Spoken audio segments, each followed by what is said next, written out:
Welcome to the Rad Dad Redemption Podcast. Here's your hosts, Drew and Dex.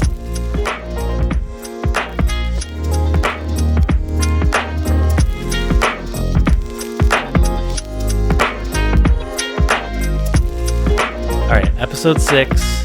We've got some explaining to do. Is it really though? It's not really, and that's part of the explaining that we have to do. I think we owe it to our 6.5 fans. We owe it to ourselves and our fans. Yes, we got to come clean. You know what though, I'm jittery. I got like some butterflies in my stomach. It's kind of like new school year vibes. Like we're back. It's 2023. And to be clear, we were back before 2023. Or we planned to be. We have been back actually. Yeah. Let's preface this by saying, I admit I'm not a smart man. Okay, and I eat paste and crayons. Yeah, you sniff glue. Yeah. And so, like, we got that out of the way. Should be a surprise to nobody. But I think I want to explain. So let's go back to episode 5, which was before Christmas. Let's take a little trip back to 5-Miss. When we were so young back then. We were so young and youthful. We did that before Christmas. I went away on vacation. We came back. Christmas happened. And my brother and sister-in-law, or soon-to-be sister-in-law, Matt and Sarah, got me a fancy new microphone. Big fans of the podcast. They were like, let's take this up a notch. Yeah, space mic. Love it. So they got me a really nice microphone. And it was kind of a joke. We sat down, you and I recorded episode 6, OG. It was the intro. That's like how we open is. We talked about the mic disparity that we now have. Yeah, a lot of innuendo. It was a lot of me making fun of you for not having the quality of mic. Because I started that out, you know, with throwing shade at you, the way you held your mic way back when. Yeah. Okay. So we got this new mic. Of course, me being the person that I am, I was like, yeah, plug and play, let's go. And then we recorded, and I was listening back to it, and I thought, oh, that doesn't sound the greatest. But I think it's just because I have a far superior mic to my co-host. Fair enough. Yeah. And as so, you do. And so then we did episode 7, and we also kind of riffed on that a little bit about how my mic is far superior. And then I'm going to like listen back to that one, and I was like, no, something's wrong. Something's going on. Yeah. And it sounded like you were kind of like in the background, or maybe like calling in on the phone. I was or phoning something. into your. It was a solo show, and I was phoning in. Exactly. And so it wasn't terrible, but it definitely was not like to the standard that we had set, which was already very low. Yeah. So if you can imagine how low we've set the bar, to be beneath it, it's alarming. And we've grappled with this a little bit over the last week, because I was like, I don't think that this quality is good enough to go out to the world. Meanwhile, literally tens of fan have been asking us like, hey, what's up? You know, 5-Miss was a hit. You guys hit your stride. It sounded like maybe you knew a little bit more about podcasting.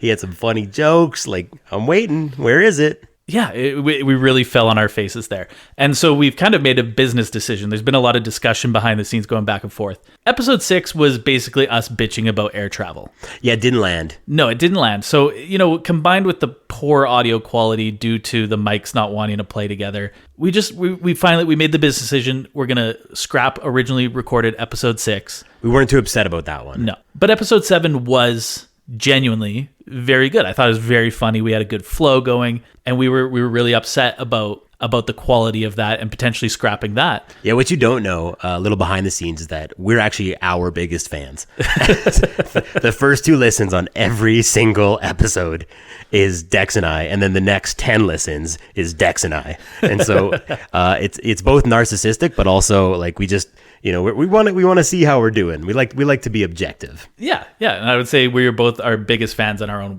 biggest critics. Yeah, absolutely. Yeah.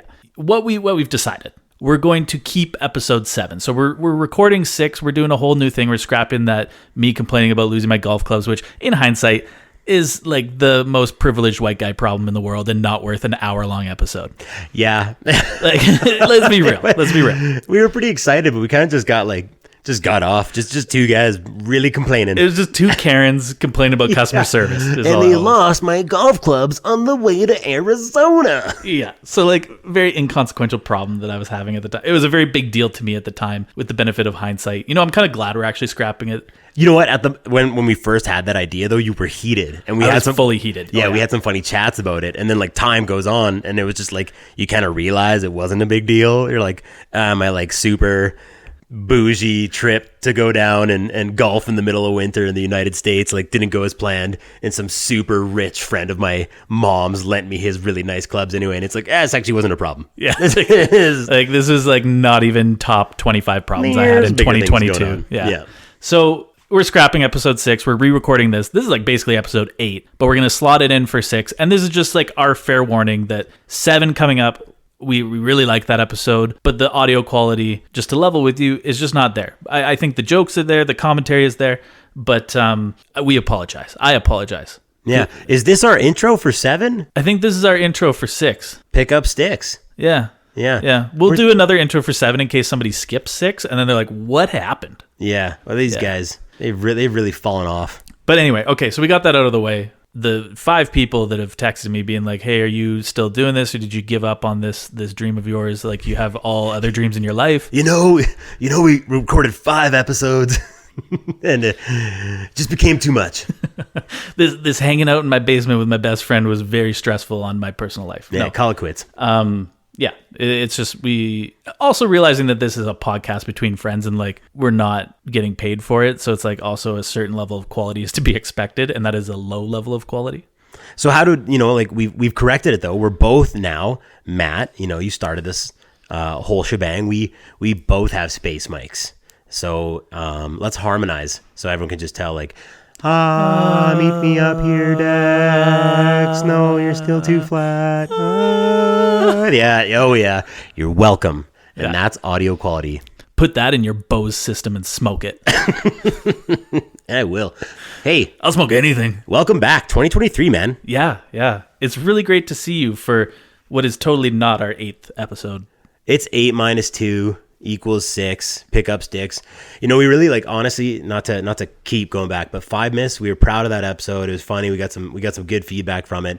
There was it seems so long ago now, especially considering the fact that we have recorded 2 episodes, one of which is garb, the other which is funny but also not good sounding. There was a piece of information that we really wanted to share with the listeners, and it's like a month has gone by now, but I still want to bring it up. So in the 5 Miss episode, we're talking about the 12 days of Christmas and all the gifts, the birds, the birds and the endless birds and the human slavers. We were informed actually by my mother-in-law post 5 Miss that 5 gold rings refers to golden rings, as in the golden ring bird. Which blew my mind. And it's so funny because in that episode, we're like, finally, like Thank God. Good gift, like, and it turns out that birds. was actually just more birds. Yeah, it was all birds. Yeah, a little throwback there. So there you go. You're still learning things about Christmas. It could be fucking February by the time you're listening to this, but there you go. Yeah. Oh, yeah. Yeah. So next time you're singing 12 Days of Christmas, which you should never sing because we've canceled it. Yeah, it's over. You know that 5 golden rings is not... And I did think that was weird. 5 golden rings. Like, I was like, what is this, Mr. T? Like, you just given 5 golden rings, like one for each finger, I guess, eh? 5-finger death punch. Courtesy on my jewelry. Yeah. Yeah. Okay. Anyway, we've put all of the past in the past. Now you know what we know. You've got a seat at the table. You've understood the decision making. Let's move on with episode 6. 100%. Welcome to the Rad Dad Redemption Podcast 2023. Yeah. The best year yet, other than the next episode. But following that, we've got big things planned. And specifically, we were talking about, you ordered a few like hoodies and t-shirts for us. I wore my t-shirt to Christmas dinner with like Alicia's extended family. I was like, hey, like you got to tune in, Gramps. Yeah, you got to rep yourself. I was like, we need some more listens to bump that stat up, right? But we got some compliments, and some people are like, can I get like a shirt or a hoodie? And I know everybody's like on the edge of their seat now, like, how will I order one? It's like you can't. But yeah. It's in process. Like it's we're in the trying works. to find some type of way to. And here's the thing. Again, when I say we have 6.5 listeners, that is like not like that is not exaggerating. There's a severed lower half of someone's body that does tune in regularly. But shout out shout out legs. Shout out legs. Hey legs, how you doing?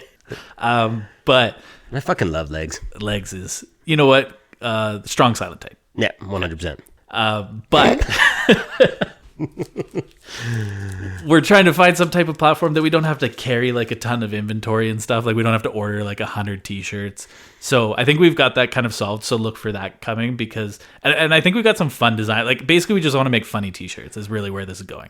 I think so, yeah. Like I'm thinking like Warehouse One jeans, like save a tree, wipe your ass with an owl. Like we really want to corner the novelty t-shirt market. There's not enough people out there doing that. No. So anyway, that might be coming down the pipeline here shortly in 2023. But how's your 2023 been going? It's been going good. I mean, we do a lot together now. Like we always have been. Like we're always doing the podcast and our kids hang out. So like we kind of have like a similar experience of that holiday of the recordings and the podcast and it not landing. We're due to pop. Like we're having another kid any minute. So that's kind of dominated the narrative of my 2023. Yeah, like that's happening any day now, which was why we really wanted to get another episode in because it's like you might be out of commish, like new baby, anybody that's had a baby, it's like that first couple weeks is like you're just scraping by to exist. Like you're just like I'm trying to make it to day 2. Oh yeah, you're a ghost, and that's why honestly that's why I was pushing at least immediately after we found out we had made such a egregious error. I thought it was like let's just put 7 out, it'll be all right. So we'll go that route, and 2023 it's been a good start, man. What's funny is like we play in a golf league every Tuesday, Rad Dad Redemption golf team. And I was the Rad Dads. The Rad Dads. Yeah. And I was very excited to play on Tuesday because I got my new golf clubs. And then my wife got violently sick that morning, like food poisoning. And then you potentially found out like, hey, we might be going in to like have this baby. Obviously didn't as of this recording. Correct. But we had to cancel. And you saw it just upstairs like a few minutes ago. I was full on victim blaming my wife for missing out on this golf that I was looking forward to. I was like, like ate some spinach and couldn't handle it, like ruined my golf. And she's just looking at me like, why would you do this in front of my friends? We're going to talk about this later. Oh, yeah. There's been a couple of those today with us. There's going to be, because, perfect segue. What was your day today? Actually, we got to back it up because we're talking about the holidays and everything that's happened. And I don't know if your in-laws, like I know Matt, obviously, who's your boy, and your brother-in-law, like he's a big listener. Larry, I don't know if he's tuning in. Do you think he listens? He did download all the episodes before they got on the flight back home. Hey, I don't know if that was like a courtesy. Right on. What's up, Larry? What's up? What it is? Anyway. What happened? No. Speaking of Larry, throw some shade. No. It wasn't Larry's fault. But, they were visiting and he was borrowing Alicia's vehicle and some asshole T-boned him. And of course, it doesn't take much these days to like write off a car.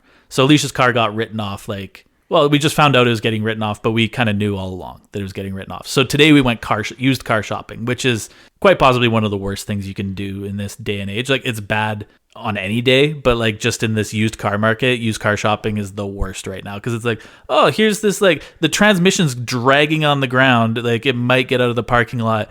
$30,000, please. Inflation. Yeah. Scarcity. Yeah. That's that. Depending on what side of the political spectrum you're on, it's either like just inflation, Putin inflation, Biden inflation, whatever Fox News tidbit you want to attach to that. That's currently affecting the used car market. So anyway, we're test driving some cars, and Alicia is adamant. She's like, we're just going to take the money that they're giving us. We're buying whatever fits within that budget. And I was like, yeah, on the same page. And then I went in. The guy was like, Dex, we got some really nice 2022 Cadillac XT4s out there. Is that what he opened with, or did he pump your tires? Did he make you feel good? Did he sell? No, he's a nice guy, and he's like, I don't want to push you, but I just want you to know, like, GM is like kind of subsidizing the interest rates on this, so it's like 3.5%. He's like, they really just want these off the lot because they are beautiful cars, right? And GM doesn't want them sitting on a used car lot, right? They're lease returns, so they've got like 15,000 kilometers on them, right?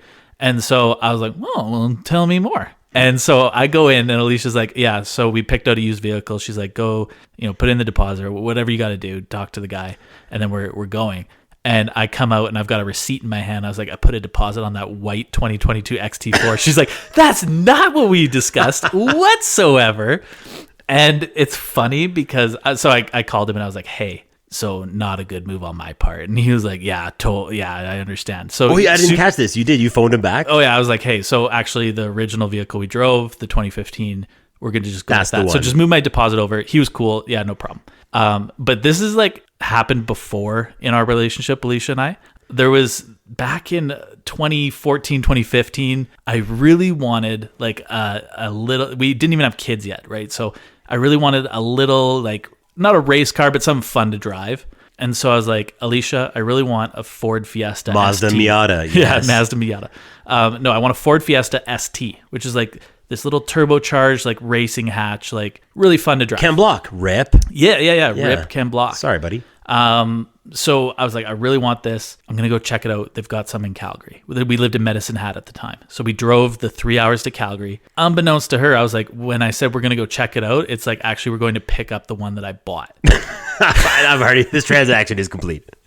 Basically, so we pull up and it's like parked out front with like sold to like Dex Dunford like sign in the window. And she's like, are we going to like drive it? And I was like, oh, I guess we could. But I'd already driven one in Medicine Hat. And so we trade in my Jeep. We're driving back to Medicine Hat in this little hatchback that's just like racing seats, like not comfortable. And she's just sitting there and she's like, I fucking hate you. Like, and with the benefit at the time, I was like, you know, this is really unfair. Like, I really wanted this. I'm paying with this with my money. You know, we're not married. With your money. With our money. We're not married yet. So I was still thinking very much like mine and yours, right? Okay. And so I was like feeling very victimized. And then like a little bit later, I was like, yeah, no, that was a really bad call. So today was like kind of like a little addition to that. Not as bad because it's for her. And you were going to like, redeem yourself today. Yeah, like I'm going to be big old decision-making Dex here. And no, it's... Well, I mean, it all worked out in the end, but yeah, I just imagine you walking in there and the salesman being like, "Oh, I didn't know the world's sexiest man was coming in the shop today." And you're like, "Oh, shut up and take my money. Here's my credit card. Whatever you got to charge to it." Yeah. Oh, good for you guys. So you bought a vehicle equivalent to the like value of your like written off vehicle. You made the responsible move. We did the responsible move at the end, but there was about like an hour today where we were the proud owners of a totally unnecessary 2022 Cadillac XT4. That's sick. Yeah. We're on different ends of the spectrum. Like and I will clarify, like it doesn't come from a place of poverty. I mean, it has in the past. But my father-in-law is like a very gifted mechanic. So we have the benefit of being able to buy vehicles. You know, you go on like Kijiji, you're talking about the used market. Yeah. And like there's always a vehicle right up at the top that's like, oh, that's a pretty nice car, and it's like way underpriced. And you click on it, it's like, well, yeah, like this car was stolen and like 5 crackheads had sex in it. And there's a lot of stuff that's happened. That's why it's so cheap. Or more accurately, there's like a major mechanical issue. We've always been able to like actually purchase vehicles like that because Kevin, you know, Uncle Dad, just fixes them. And so that started, you know, kind of in college, but I still to this day, like I drive a bucket. I just bought a Toyota Avalon. Like, ooh yeah, like the haircut from Don't Mess with the Zohan. And it's actually a pretty accurate description of what this vehicle is. It has 400,000 kilometers. But you know what? Toyotas are bulletproof. I remember I did my driver's ed on a Toyota Tercel that had 650,000 kilometers on it. Drove no problem, like a dream. Like it was day one. I mean, a Toyota Tercel is not that nice in the first place, but like no problems with that whatsoever. If you maintain them, Toyotas will go forever. Yeah, heck yeah. So it's just funny to hear you be like, oh, yeah, I was going to get this 2022. So no, but I settled with the 2015. Like, I think I'm driving a 06. Our brand new purchase was like a 2010. We're so excited. Like, it has heated seats. You just press a fucking button, wait 5 to 10 minutes, and then it's way too hot. It goes from like freezing cold to really uncomfortable to be like, I'm a big fat guy who's sweating a bunch. You know what I love with heated seats is when you like turn it on or maybe you leave it on from when you're previously in the car and you don't realize it. You're driving down the road and you're like, did I piss myself, or is like my butt leaking or something? Like isn't my butt leaking? Yeah. I'm always like, oh, is my butt leaking? Yeah, like am I having a very serious medical problem right now? Yeah, the old butt leak. Yeah. Hey, you know what I just realized? We just jumped in, explained our situation with the like, why do we have an unintentional month hiatus, talking about the vehicles. There's probably a lot of listener right now being like, hey, what are you drinking?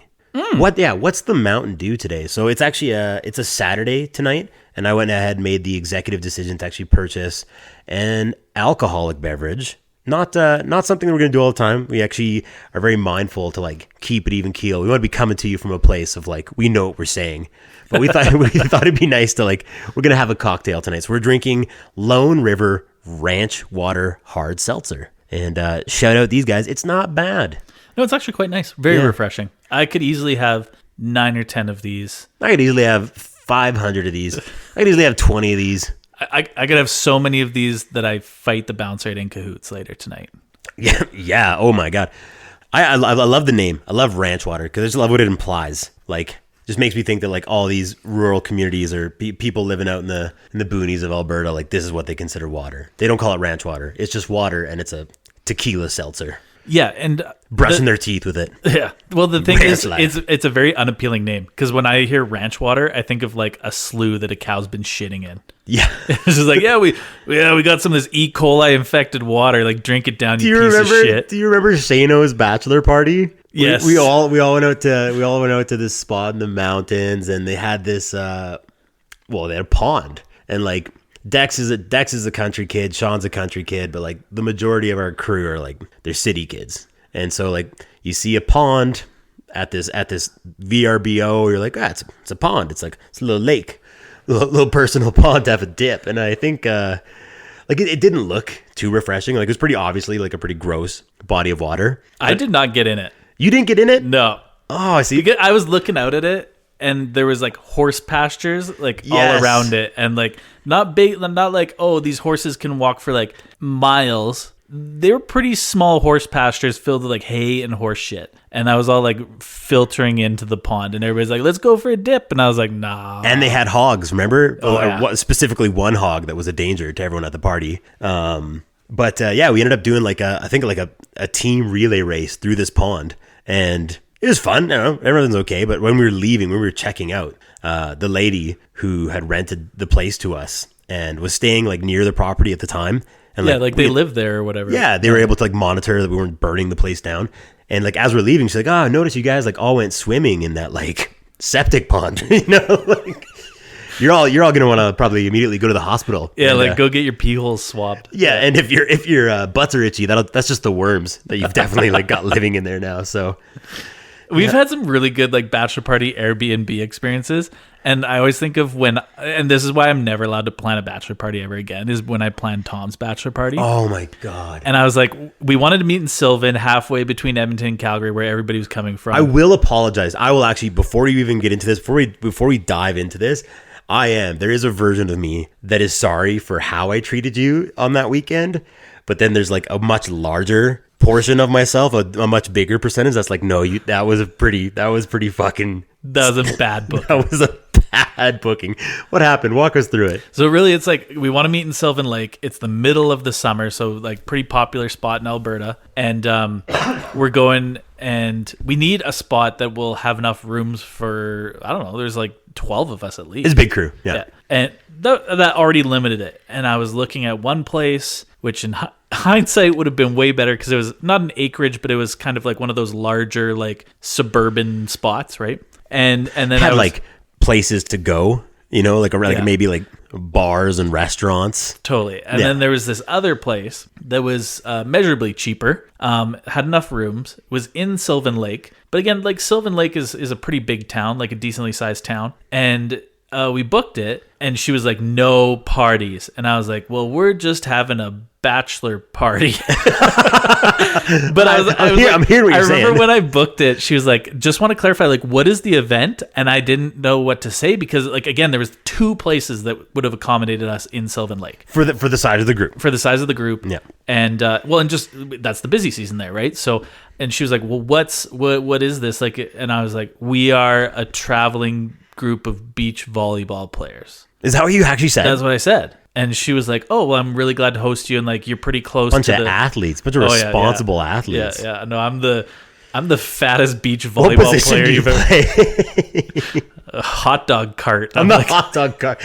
You get your middle, your power, your hot dog cart guy, your quintessential volleyball team. Yeah. Yep. So it was a really bad lie that I thought of on the spot. Okay. And so we get to this place, and probably the main thing was like, I think you brought like your Switch or like your 64 or something. Yeah, let me jump in. Okay. Okay, because we show up with this place, and it's like, first and foremost, we're like in Sylvan Lake, and like I think even the way we came in, we're like kind of like we're all excited. We're like, "Oh, this is gonna be great, big bachelor party, like what a crew. We got an all-star crew. It's gonna be so fun. And then you're like driving through Sylvan Lake and you're like, oh yeah, there's kind of like a downtown like strip almost. We passed all the good stuff. Yeah, and we're like, oh cool. And we're like getting further away. We just kind of like enter like suburban Sylvan. Like we're just in like a residential area with like nothing around. We pull up to this house. We're like, oh, okay, like whatever, like pretty far away. But Dex knows what he's doing. Like this is probably the spot. You know, there's no bars, there's no liquor stores, there's no entertainment anywhere close. Within walking distance, but like, hey, I bet you this place rips. And we walk in, it's like there's no TVs. There's not one. It's television less. And again, bachelor party. We're not going there to like watch TV, play video games, but it's kind of a red flag. And then you like look around, and there's like 2 identical cassette players, and then in the basement they've taken out like normal beds and just put in like, you know, like a series of free bunk beds that they got at the local landfill. Like this place had nothing. There was nothing there. And we were like, okay, like we're going to make the most of it. But then enter a lady who thinks we're a beach volleyball team. It's so funny because the moment she walked up, she would have been like, "That's not a beach volleyball team. Look at that fat guy over there struggling to breathe." That's what tipped her off. It's just like all us fat idiots. We're like, "There's no way these guys play volleyball." Yeah. Oh yeah. No. Tom plays volleyball legitimately, and his fireman buddies. Like, we should have had them out front. Yeah. Oh yeah. And so whatever, that first night, I think one of the things that really tipped me off was that we screwed up. Was they're like, "Yeah, we've got a barbecue." And this barbecue came from the same dump where they found the bunk beds. It wasn't. It was like a hibachi. It was like you could cook 2 burgers on it. Yeah, 4 burger count. Yeah. And so we're like, whatever. We're gonna start drinking. It was our first night there. We got there in the evening, having some drinks. They had a boat parked out front, and I remember people were like sitting in the boat. They got in the boat in the driveway, just like chatting, right? Like we weren't being too rowdy. Harmlessly. Like they were literally sitting in the boat. But we're also in like a residential community. It's like 11:30 at night, and like dudes are drunk, but 7:30 p.m. Dudes are drunk, being kind of loud, and I get a message through Airbnb, and it's like, "What's going on?" I've gotten like 3 messages from all the neighbors, and she's like, "Get out of the boat!" Like it was just like, "Get out of my fucking boat, you piece of shit!" And so I was like, "You guys, we got to get out of the boat." And of course, everybody's drunk. They're like, "You booked the shittiest fucking place. Like we can't even sit in the boat that's on the driveway." It was the first night, and you were already catching heat. They're like, "I'm not getting out of the boat. You get in the boat." And so like every time we left the house, we had fun, but it was like, you can only do so much in Sylvan Lake, and it's like with 12 guys, like also you want to just drink and like hang out. And so I think my favorite part is it's like day 2 in the afternoon. We're sitting in the backyard having some drinks. Again, not being like rambunctious or rowdy or anything like that. We're playing some can jam. Most people are just sitting on the side, whatever. And the lady, she's getting more complaints from the neighbors. Yeah. And so she comes in, but she wanted to look good or whatever. I don't know. She had like this nice sundress on. She was strutting. She was strutted in. She didn't come over like she was put together. I know where you're going with this because it was our dude. Our dude Geese. Yeah, Geese. So she comes around the corner and she's like, but she's coming in hot. Like she's pissed. She's kind of like storming around the corner, but she is put together. She put on her makeup, her nicest sundress. She's looking good. Okay. Yeah. And she comes around the corner. She's like, "So I guess there's a big party happening here," and Geese like just had a few drinks. He's like, "Oh yeah," thinking she's a stripper that I've hired and told nobody about. I heard there's a big party going on. He just like leans back in his like Adirondack chair. He's like, "Come on here!" He's like getting so comfy. He's like, "Oh yeah, I knew it. Like here we go with the Dex, man. I knew there was no way you fucked up this bachelor party this bad. You rented this shit house in this shit part of town with nothing around." And I was like, "What an idiot you are!" But now, like, you're coming through with the entertainment. Like, good on you, Dex. And then she proceeded to ream us out, and he quickly realized she was not a stripper. I remember looking at his face as he like it could be like a whole meme or like a Curb Your Enthusiasm, like as that music starts playing, right? Because he just like goes from like, "Oh yeah," and then he just like slowly realizes that she is actually there to be like, this is how I make money, this is how I support my family, you guys are messing with my life. And he's just like, huh? She's like telling us that like the town of Sylvan Lake wants to shut her down because there's been too many parties or whatever.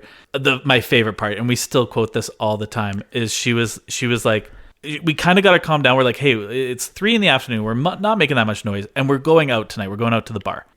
So we're not going to be here all night. It's just don't worry about it. And Josh so is still sitting there like, is like, this a stripper? Like, this is the weirdest stripper. This is the weirdest start to a strip show. And so, she's kind of calmed down at that point, and she's explaining to us, I've got a lot of, she's got like 9 kids or something. Like she had way too many. I think kids. she said 6. 6, okay. Which is 9 upside down. Yeah. Still too many. She's like, I got 6 kids. Like, this is how I support my family, is with this investment property. And like, I really just can't. And so again, we're being very respectful. And then she's like, I know it may not look like it, but I've had 6 kids. And she's like, kind of like, like, and we were like, is that you like subtly like trying to tell us how like tight your body is for 6 kids? Like, it's so weird. Yeah. And that still, I still think he'll have to get Geese to call him, but I think still at that moment he was still like, okay, yeah, all right, you do look good for having 6. Like, okay, yeah. There's a yeah, it was a bad rental, and again, I prefaced this whole conversation being like, I was pretty hard on you. I definitely was pretty vocal about it, but there was, I think, wasn't there some like back and forth between the two of you, like on VRBO, like post rental? What was that like, about? Well, it's like, please rate us. And I was like, I'm not gonna, whatever. I'm not gonna. But she rated me 5 stars, and she's like, great guests. And I was like, like, that's not what you told me the whole time, like DMing me every single night about, get out of the boat. Yeah. And I was like, oh, she's clearly fishing for like a return 5-star. And I gave her 4. But in the comments I said, nice spot, probably great if you had like kids, or it was a family get together. I was like, not great if like you're not allowed to make any noise because she thinks she's about to get shut down by Sylvan Lake Town Council and is going to come storming in. Which is what she said. That's exactly what and she like, you didn't make came that back up. at me in the DMs and was like, you can't be revealing like the words that I said to your face in front of like a group of people. Don't say things about stuff. And she was like laid into me. She's like, again, like, this is my living. I have so many kids. And I was just like, oh my God. So I didn't reply to her. But fast forward several years. That's what it was. We're planning, were we planning someone's bachelor party? Or maybe it was just a getaway or whatever for the boys. But I was like, hey, I think I should message that lady in Sylvan Lake and see if it's cool if we come by again. And everybody's like, yeah, like, do it. And we're like on WhatsApp. And so I messaged her and I was like, hey, just wondering if you have like a good rate for like return stays. And she messaged me back like she must have been on Airbnb or something. She comes in hot. She's like, after what you said to me in that review, you think I'd let you stay here again? Like, you must be out of your fucking mind. And like, I'm like screenshotting it, like sending it to the boys. This body doesn't get this tight by putting up with customers like you from doing crunches. Yeah, so like, she probably like totally forgot about me, and then I come back 2 years later. I'm just like, hey, what's up? You got any discounts for your favorite customer? It's me. Yeah. Shit rental, Dex. Oh yeah, no. I fully admit I dropped the ball, and so like actually, my brother-in-law Matt is getting married, and he was like asking for some input on like what we should do for the bachelor party. I was like, full disclosure, like I'm not in charge of planning it, thank God. But, they're asking for some input. And I was like, full disclosure, I plan terrible fucking bachelor parties. So would not have come to me. Mitch Hedberg. Taught myself how to play guitar. I didn't know how to do it. That should not have gone to me. I think he was like, what do you think we should do? And I was like, I don't know. Let's go to Atlantic City, which is like probably where you would take like somebody on like a retirement trip. Yeah, I don't know much. I like Trump. That's what I know about Atlantic City. Yeah, his failed casino. That's where he's getting all that tax return. Yeah, Skrilla is the big the loss write-off on for Atlantic. His big failed casino. Yeah. How do you lose money owning a casino? Like that's a license to print money. Yeah, I don't know, man. He's a special guy. Yes. He's a real special cat. God love him. But yeah, so do not hire me for party planning. I'm Yeah. a great attendee. I'm fun to have. Man, yeah, you just got me thinking of like bachelor parties of Christmas past here, and we've had a lot of good ones, we've had a lot of bad ones. Yours out in Brooks, that was the tester because that was like our friend group's the first one. bachelor you were party. the initial. You're the canary in the coal mine. You're like, all right, guys, I'll get married. All right, guys, I'll have kids. All right, guys, I'll buy cars without my wife's consent. Yeah, turns out they don't like that. No. Man, I actually all the way throwback to the car conversation. I was laughing about the used car market. So I sold a car this year, our older Acura. We had the MDX, and it was a sweet car. It was my car. but I definitely mistreated it. And I actually, on the way to work, had a little bit of a winter accident and slid into the curb super hard, like on a 45, and just like mangled the tires. And I was just like, I just threw on the Summers. Got top dollar for it. And yeah, that was a piece of shit move. And I apologize if there's somebody listening to this podcast right now who bought a 2005 blue Acura MDX in Okotoks and they're like, what? Needs a bit of a steering alignment. Yeah, but the market was crazy. There's like no questions asked. I was like, yeah. Yeah, used car market is still crazy. When it was peak COVID, like used car shortage, yeah, when they literally could not get the parts for new cars from China, and there was just nothing on. Like, remember bare lots you drive China. by? Yeah, China, yeah, as Trump would call it. You drive by the lots, and they were bare. So I was working from home at that point and not planning on going back to the office. I had this truck sitting in the driveway. I was like, I don't drive this anymore. It was like a GMC Canyon Denali, like nice truck. Canyonero. Yeah. And I ended up selling that to a dealership. They just paid me out cash. They like paid out my loan, cut me a check on top of that. They were like, we need vehicles so bad. So I took that. And then I was like, I don't really need a car, but I need something to get around. So I went to Regal Auctions, which is where the biggest pieces of shit go that cannot be sold. And I bought... Oh, sorry. That was an awkward pause. I was like, yeah, you went.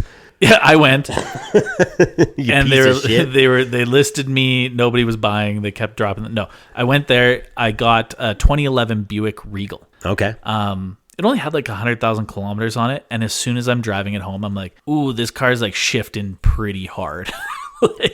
And the tires were mangled, like didn't even bother to put on the Summers like a Drew Hoover special, right? So I take it into this shop, and I only bought this car for like $4,000, right? Like you would expect it's gonna be a piece of crap.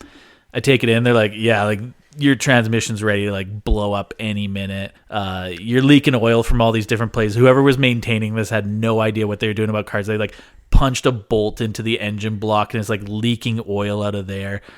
Just missed anything like important, right? It was a mess, and I was like, whatever. Like, I just need to get me as long as I can. I drove that for like a year and a half, but so I go to the dealership when I bought my new Hyundai this past September, and I was like, I want to trade this in. And there's still like some difficulty with used cars. Like, it's definitely loosened up over the last few months. But they were like, okay, yeah, like whatever we got to do to get you into this Hyundai, sir, like. And I was like, I want $5,000 for that Buick that's currently pissing oil all over your parking lot. And they're like, yeah, no problem. Like, sold. Yeah. So they took the Buick for $5,000. So I made $1,000 on like this vehicle that, for all I know, the moment I drove away, it caught fire. Like, it was like that bad. Yeah, man. That's what we buy. We drove in after you and we're like, look at like sunglasses down, like, ooh, oh, smoking deal, only $5,500. Deal. Yeah, Uncle Kev, fix it up, drive it till it explodes. Yeah, we've bought and sold a lot of crud cars. Actually, here's you guys tune into Rad Dad to learn stuff. When you sell a used car, not to a dealership, to like a random person, get 2 copies of the bill of sale. That's important. Yeah, I didn't know that. I made that mistake. I sold a 96 Camry and for like $500 to like Trash Can Billy. Just like showed up with a fistful of nickels. He's like, like I'll take it. I'm like, oh, okay, like you got a license plate? And he's like, nope, like see ya. And I gave him the bill of sale, and I like went immediately to Boston Pizza. That was the era I was in. Made good use of that money. And then like a week later, I get a phone call from the Lac La Biche RCMP, and they're like, just we found your car abandoned at Tim Hortons. Like, it's been impounded. We're pretty sure it was used to commit a couple crimes up here. We're going to need you to answer a bunch of questions, and like, you got to handle this car. And I was on the hook for it. And the problem was I could not prove that I sold it. I was like on the horn with RCMP. And I was like, no. Like, I sold it to this guy, Trash Can Billy. Like, he was a good dude. And they're like, well, yeah, I'll just provide us with the bill of sale and we'll make all this go away. And I was like, well, I gave him the bill of sale. And it was almost like a snicker on the other end. Like, okay. Okay, bud. So here's the deal. Like, this car's getting impounded. You're on the hook. You have to pay for it. And I can't remember how that all shook out, but it was like to the point where I had to call the wrecker. I paid a wrecker to go get it and just crush it into a cube and just make it go away. And then paid the tow truck. paid the impound fee or whatever it was, and the RCMP. I can't remember how it all ended. I was able to escape it, but yeah, there's a lesson for you. Little tidbit, little aside. If you sell a vehicle, if you're selling your Buick Regal, make sure you keep a copy of the bill of sale. This makes me feel like that guy was in a very like Fubar 2 situation where he just had like a job offer waiting for him up in Lac La Biche, and he's like, just got to get a vehicle that will get me to Lac La Biche. I'm just gonna ditch in the Timmy's parking lot, and he just ripped up there, left it. He's like, no, now I'm making $45 an hour on working on some site, and shooting cats, shooting cats and. Going to collect his disability, break his own ankle. Yeah. The more you learn, the more you know. I honestly, I just hate the whole car shopping experience. Like, sounded like you loved it today. You're just big dick swinging. I'll take it. I was very sucked into that beautiful Cadillac XT4. I used to work at a car dealership. Me too. What? Yeah. Where'd you work? I worked at, I don't know what, they changed the name, ownership has changed, but it was like Country Chrysler in Okotoks. And I was a salesperson for like 3 months. Like the one by Tim's? Like that? Oh my, I worked there too. What? Yeah. Oh my God. And it was bad when I worked there. It was bad when I worked there. So they hired me as a salesperson, and this is like 2009, like early 2009, peak Great Recession. What? Right? Did you work there like honestly 6 months before I worked there? Probably. I didn't last very long. Me either. Okay, you tell your story and I'll tell you my story. I think we had the same boss, the same dealership. This is crazy. That's crazy that we've never talked about this. Yeah. It was Southridge Chrysler at the time. Okay, Southridge, that's what it was. Southridge Chrysler. Sorry, Country Chrysler. Country Chrysler, reputable. Southridge Chrysler, and I have no problem saying this because I know for a fact that Murray Chrysler came in and bought that location because it was so poorly fucking run. So Murray Chrysler, thanks for coming to our town and like opening or like saving this dealership. But like Southridge Chrysler, if there's people from that organization listening to this podcast, like, you guys are criminals. You guys fucking fuck you guys. I honestly wouldn't be shocked if everyone involved is now dead. They're pretty old and very like old school. So what happened? What was your experience? So I was a salesperson. Again, this is like Great Recession. Nobody's buying vehicles. Like not a lot was moving through there. And they were just like taking whoever would work for sales. Like, it's a commission only job, so they don't really care. Like they'll hire you on, and I was 18 at the time, like in between schools. So I was like, okay, I'll go. And they did some slimy shit. Like, so for example, the rare time somebody came through and was like on the verge of a sale, the GM would like take it over and give me like a fraction of what my cut would have been. So that's why I was like, okay, I'm bailing on this. Like, if you're just going to like snake my sales every time, so that he was probably pocketing the difference, right? It's like everything in my power to not name names on this. I can't even remember the name because they're such pieces of shit that played such an insignificant part of my life. I know who you're talking about. Go ahead. And so I did eventually sell a car that they didn't take from me, but like, and so that was the last one I sold, and I got a job at Virgin Mobile, selling phones in the mall. And I was like, this is way better than selling fucking cars for this asshole, right? So I left, and I'm in the mall, and Virgin Mobile was like just a kiosk, right? Like it was kind of your prepaid phone like type thing, and but super fun job, like no disrespect to Virgin. But the two people that I sold this like Jeep to, they're like walking by, and they were like, oh, hey, like, didn't you sell cars like 3 months ago? And I was like, yeah, how's it going? And they're like, that was a fucking nightmare. They're like, the finance guy like threw all these things on and was like pushing us into financing and hid all these things behind. And and I was like, that is not in the least bit shocking. I felt really bad for these people because I was the sales, like I'm the face of the whole thing. I was like, yeah, no, I bailed because they were stealing my sales, and like they were doing some weird shit. Like a couple times they like asked me to drive out to like Siksika Nation right by the sign by that gas station there. Yeah. And take like a picture. Coming into Gleason? Yeah. And take a picture of me beside the sign that said like, welcome to Siksika Nation, like handing over the keys. And they would be like, oh yeah, if like we do this, then the person doesn't have to pay taxes. And I was like, what? Yeah, I was like, oh, and then so I would drive the person back after taking the picture. No. And then we would I mean, that tracks. That tracks. Yeah, but no. that's hardcore. No way. Yeah, and so they were like, and I don't know, maybe Indigenous people don't have to pay taxes on vehicles.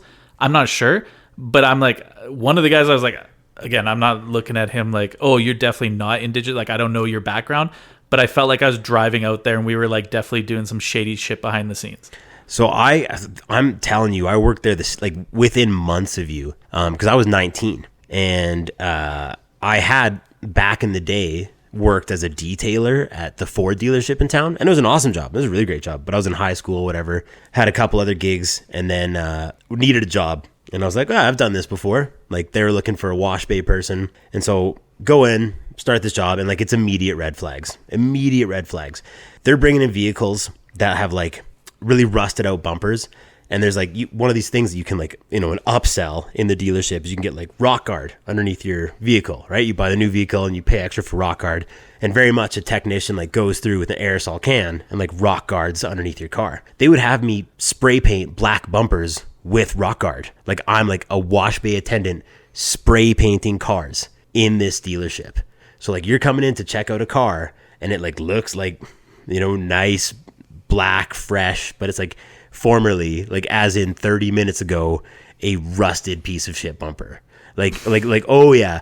And admittedly, like I was like pretty shit at my job because that was the phase I was in life. Like I didn't really give a lot of cares about, You didn't care to help these like incredibly wealthy dealership owners like scam other people. Well, no, I didn't care about anything. But like you weren't putting in a lot of effort to be like, I'm in on the game. Yeah, so I'm like washing cars, doing whatever. They had, a parts department opening all of a sudden. Like I said, I was like 19 years old in the wash bay, and I just thought like, oh, that'd be kind of cool if I could like get out of the wash bay, like, not washing cars. I'd actually be like inside wearing a tie, be the parts department. But like anyone listening to this right now is like, Drew, cars, parts, like not a thing. Not gonna take his advice. And basically because I applied, I mentioned that I wanted this position. I was like, oh, I saw that there's like a new parts opening. And how they gave me that job was they brought me in with like the GM and the owner, and they berated me. They like broke me down, told me like how shit I was at my job, and they were like imminently firing me because I was such a piece of garbage. And they're like, but this is your chance to show us you're not a piece of garbage. We'll give you this parts job. And I was like, oh, thanks, So I'm like, was the wash bay. Now I'm in parts, and I learned very quickly why that position had been vacated. It was a nightmare. Like inventory completely inaccurate, and also like you're facilitating a lot of like really bad customer service, and like people are irate with you, and you are like being told from the top to like play tricks and games with people. I had an old man, like an elderly, poor, like sweet old man who came in with his like Chrysler minivan, and he wanted a remote start, and he had like mistakenly purchased not a remote starter. He bought like a remote like lock and unlock, just like an extra key fob. Yeah, it's the new fob. But and like he had just made the mistake, and I was like told like, do not tell him. Like he's booked in his appointment to have this installed. He's like unaware that it's not a car starter.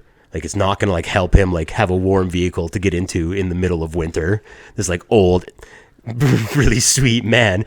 And I had to like knowingly mislead this person. I didn't have to, but like I was pretty young. And like there's a lot of pressure that comes from a ton of pressure. And so this poor guy, he's coming in and like gets it installed, and like you watch him walk out, and then you watch him come back in. He's like, it doesn't start my van. And I've known the whole while. And I was like, oh, like blip blop blop, like pretend to hit the computer, like, oh, looks like you've actually just ordered a fob. You didn't actually buy a starter. If you want the starter, that's going to be like this much money. And that was every day we were taking people for like everything and just lying to them. And they would do stuff like, remember the first day I came in parts department, I had like, I was in wash bay, and I show up, and I'm like wearing a nice pair of dress pants, probably like 32s back then, looking good. And I was excited. I was excited.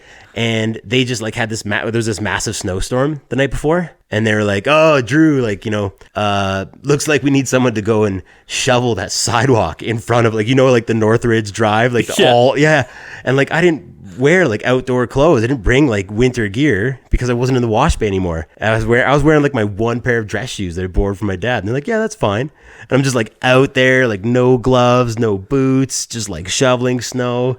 Yeah, man, horrible organization. I ended up It hasn't happened very many times in my life, but I went home at lunch and never came back one day. That was how that job panned out for me. And then since then, I've talked to like so many people that are like, oh yeah, Southridge Chrysler, like I've got a story for you. And it's all this stuff. I can't believe I like driving a Six Sika to complete the sale, or like the spray painted bumpers, or like whatever it is. Yeah, horrible dumpster fire of a dealership. That's crazy. I can't believe you worked there. I feel like I could tell stories. Like one time they tried to blame me for crashing a truck into another truck on the lot. I was like, I don't think that I think I would have known if I did that. And their lot was insanely tight packed, super tight, and they were like, oh no, like so and so saw you do it. And I was like, you guys are insured, like why would I lie about this, right? Like I'm not on the hook regardless. Worst case you can do is fire me from the shit job. Like that'd be a blessing. And no, they were trying to pin it on me, and I never saw this crashed truck. Like it was just, I almost feel like they're trying to pull some insurance scam and get me to like admit something. Cause again, this was 09, like early 09, cars aren't moving. People are broke. Like nobody's lending, like pretty bad recession. And I just felt like they're trying to pull some insurance scam and get me to admit to something. And I just wouldn't do it. I was like, I didn't crash a fucking truck. I don't think I was driving that truck that you're talking about. Oh no, you crashed into it. The story kept changing. And then another one. And then we'll get off how shitty Southridge. I know. We're just bitching about we're done having fun on this podcast.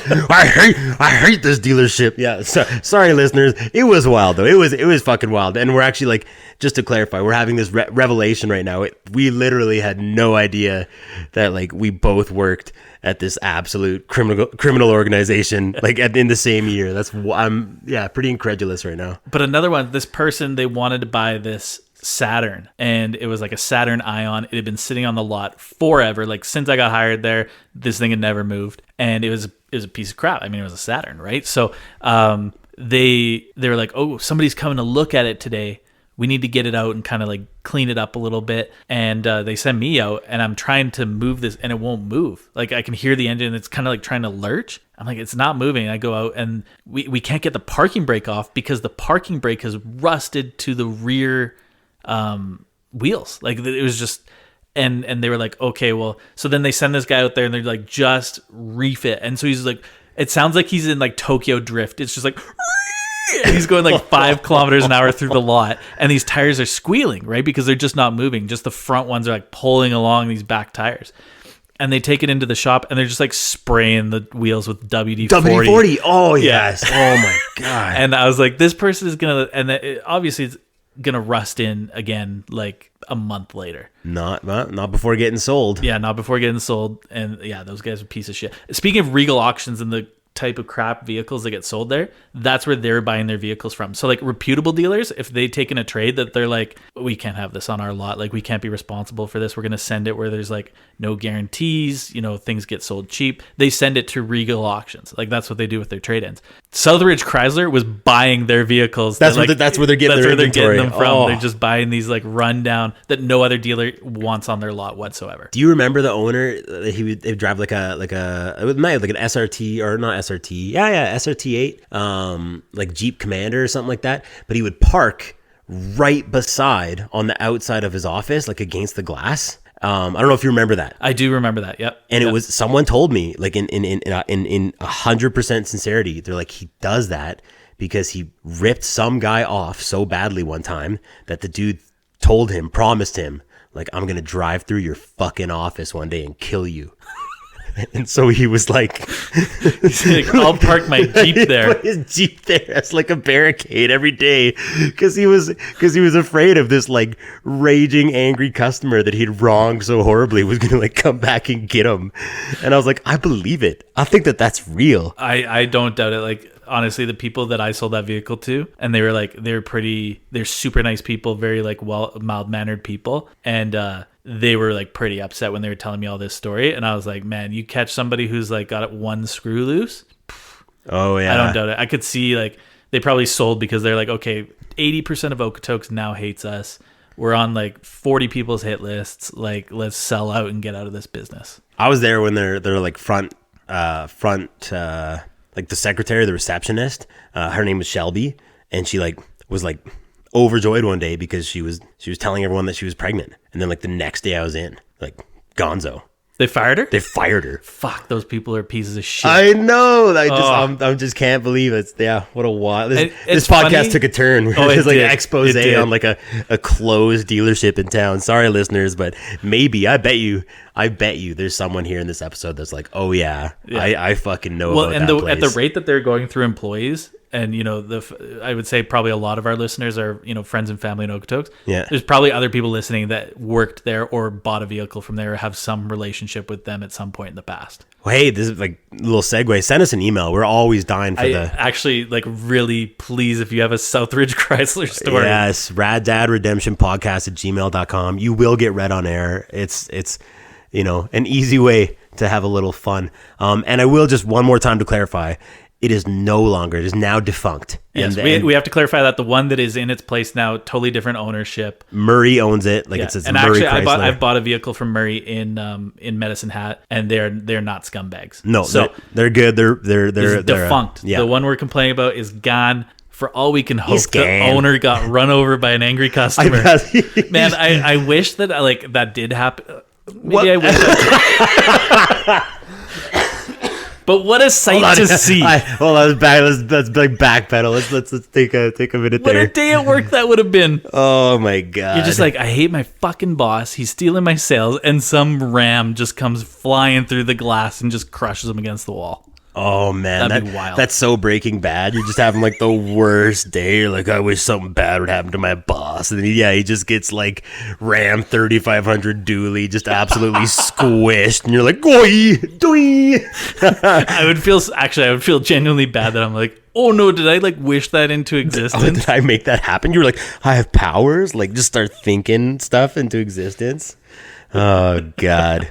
That's your superhero origin story. Just like, I wish for my boss to die. I guess your villain origin story. No. That with that guy, it's a superhero origin story. You saved a lot of people. I really like. I was sitting on it. And you're like, I can't remember the guy's names. I'm like, oh, I remember. And if you're listening to this podcast, fuck you.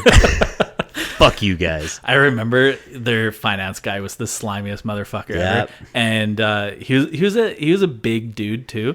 One of my favorite stories is we would all take turns on the sales team. It would be like your turn to buy lunch, so you take everybody's lunch order, you go buy, and then the next day it's the other guy's turn. And not a great economic situation for me having all my sales stole from me, but whatever. You're not making a lot of bank. No, I'm not.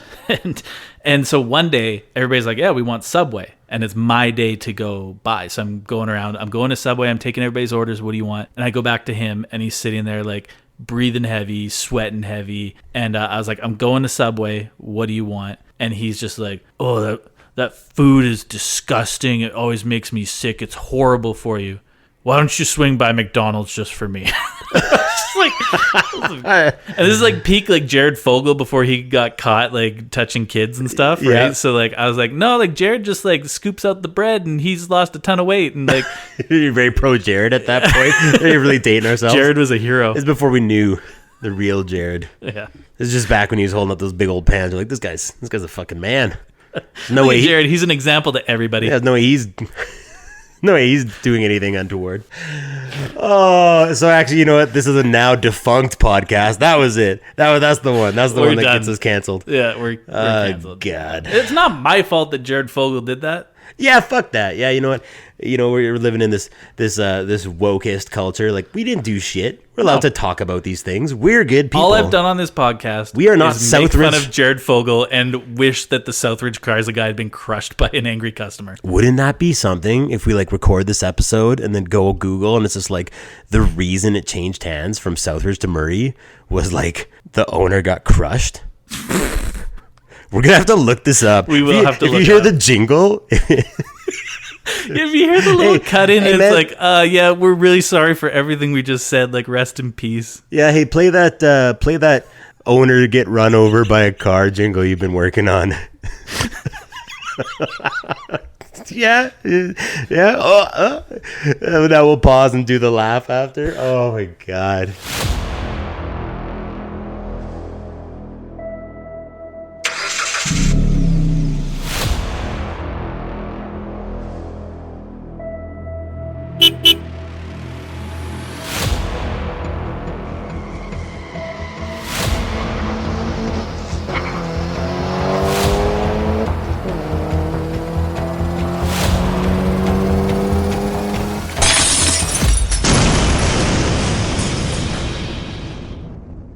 just got rammed.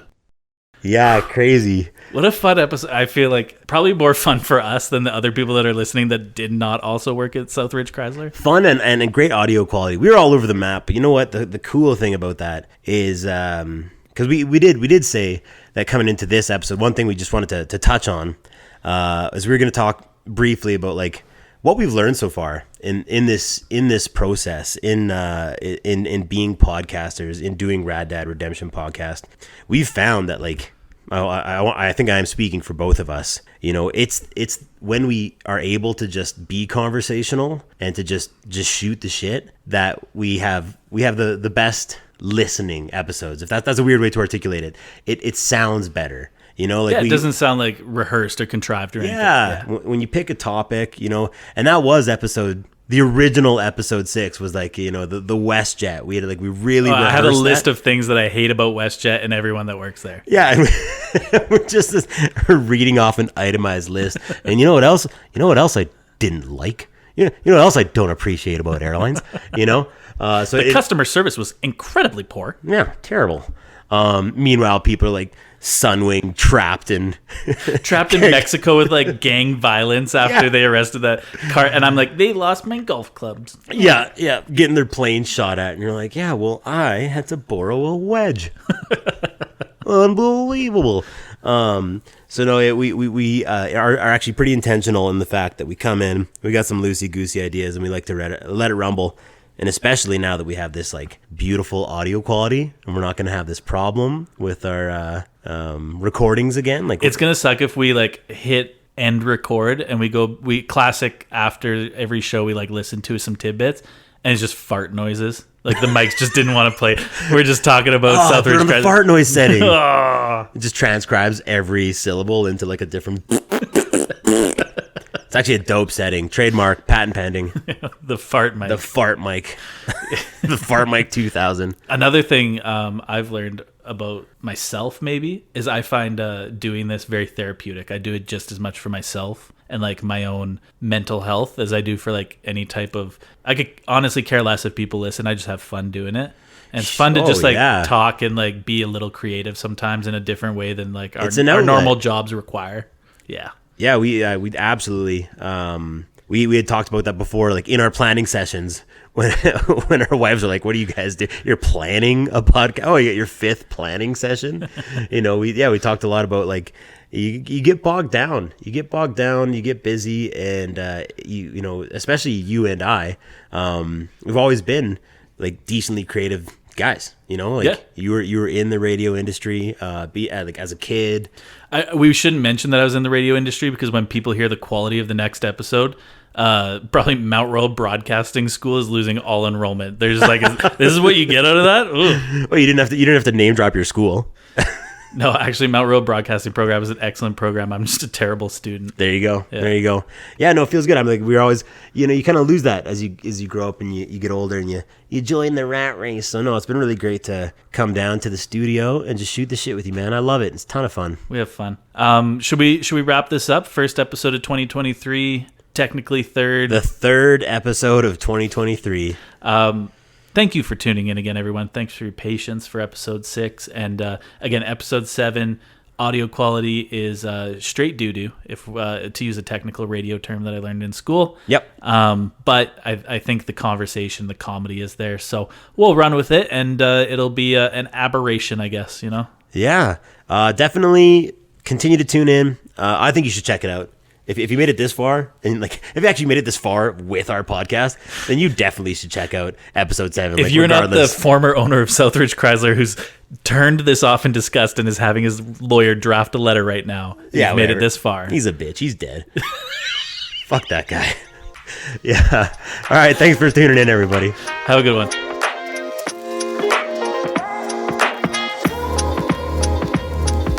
Next time when we read a confidential cease and desist letter from the lawyers representing the former owners of Southridge Chrysler.